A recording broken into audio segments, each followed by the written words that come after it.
Demorou, mas chegou. Eu vou ter que falar a tão temida frase. Eu não queria ter que fazer esse vídeo.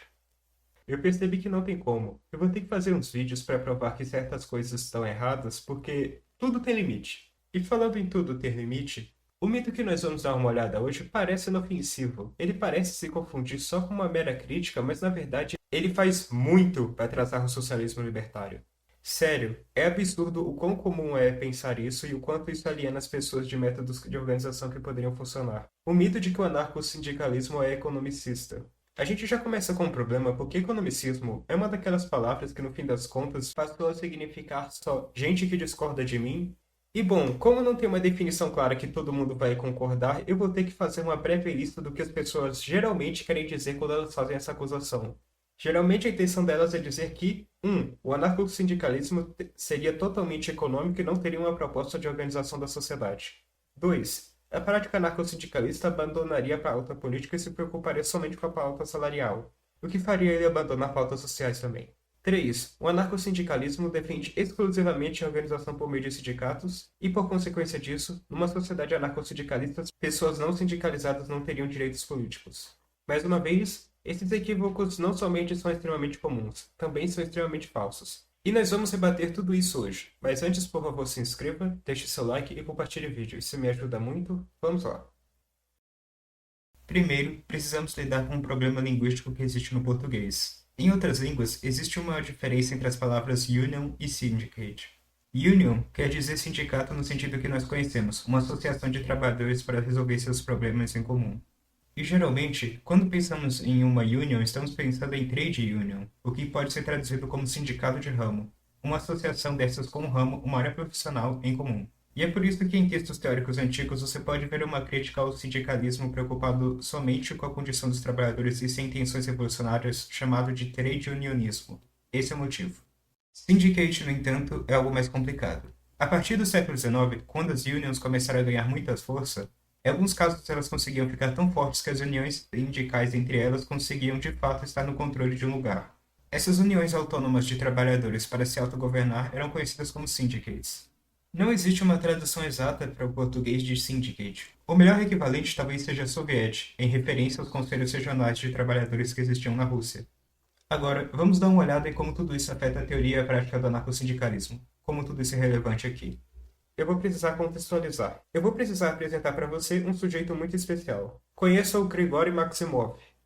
Ele não é muito conhecido hoje em dia, principalmente no Brasil, mas ele estava pau a pau com o Kropotkin no quesito ser o maior ideólogo do anarquismo na Rússia durante a Revolução de Outubro e o período Lenin.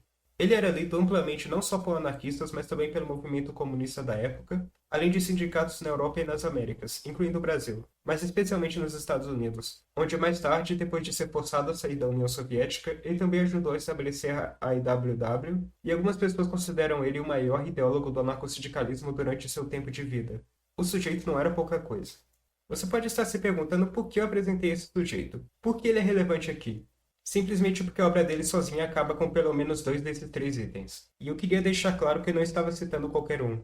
Vamos começar com o seu escrito Meu Credo Social, que aliás é muito bom e você deveria ler inteiro. Link na descrição. Isso porque, além de muitas outras coisas, esse texto dá uma explicação simples e breve, porém compreensível, de como seria uma sociedade anarcossindicalista.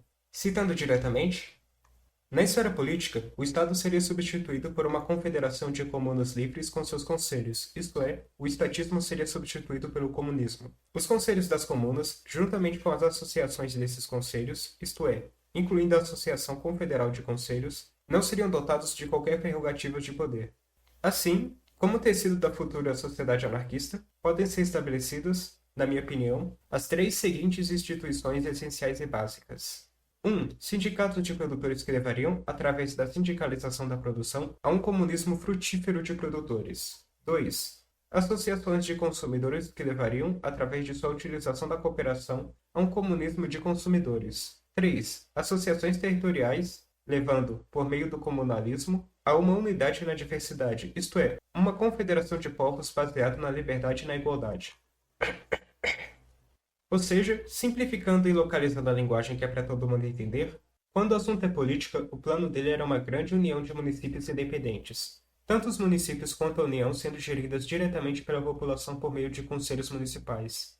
Ele chama isso de Confederação de Comunas Livres.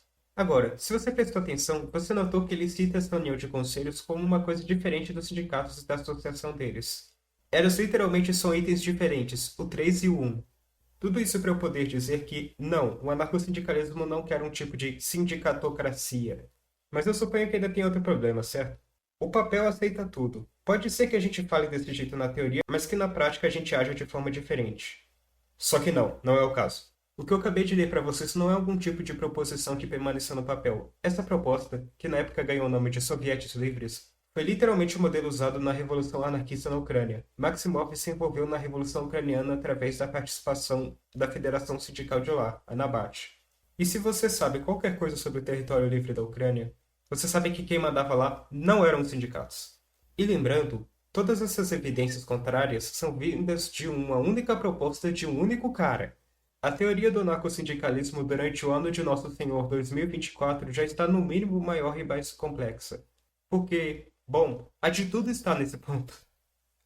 Eu disse tudo isso para afirmar que essas acusações são um produto de um profundo desconhecimento teórico do anarquismo. Mas ainda há uma questão faltando desses três, não é? Tudo isso que eu disse ainda não desprova as acusações de que o anarcossindicalismo esqueceria das lutas populares no aqui e agora. Isso é, todas as outras que não são a luta sindical. Bom, essa preocupação tem uma origem bem mais compreensível, mas também é falsa. Como eu expliquei no vídeo anterior, o sindicalismo adotado no anarcossindicalismo não se refere só a literalmente a ação de sindical ou movimento sindical, por mais que tenha surgido nele. Ele se refere à forma de sindicato em si, aos princípios revolucionários por trás de um sindicato anarquista. O sindicalismo revolucionário propõe que você também pode se organizar para fazer outras coisas do mesmo jeito que um sindicato faria, e em maior escala como uma federação sindical faria. Algumas pessoas talvez não estejam imaginando o que isso quer dizer na prática, então vamos a um exemplo. A FOB, aqui no Brasil mesmo, usa a forma de sindicatos para atuar em outras fontes. Dentro dela tem um movimento estudantil, a REC, um movimento autônomo popular que faz trabalho de base na periferia e em ocupações, e até mesmo Terra Liberta, um movimento camponês que luta pelo direito à terra. Todos esses grupos atuam com os princípios do sindicalismo revolucionário, e são tão parte da federação quanto os sindicatos. Ou seja, anarcossindicalismo não é só literalmente sobre sindicatos. Anarcossindicalismo é sobre isso. É sobre a prática do sindicalismo revolucionário. Mas não só isso. O anarcossindicalismo também pode ser usado como forma de organização para a luta de libertação de minorias. Na Revolução Espanhola, por exemplo, a CNT-FAI tinha o lendário coletivo feminista Mulheres Livres, que inclusive existe um filme muito bom a respeito dele. Para outro exemplo, recentemente saiu um texto teórico muito interessante sobre transfeminismo anarcossindicalista que eu vou linkar na descrição. Tudo isso e mais são evidências que não, o anarcossindicalismo não tem preocupações exclusivamente econômicas. Ele é uma proposta de ampla libertação da sociedade. Muito obrigado por ter assistido até aqui. Por favor, se inscreva, dê like, compartilhe e comente. Até mais.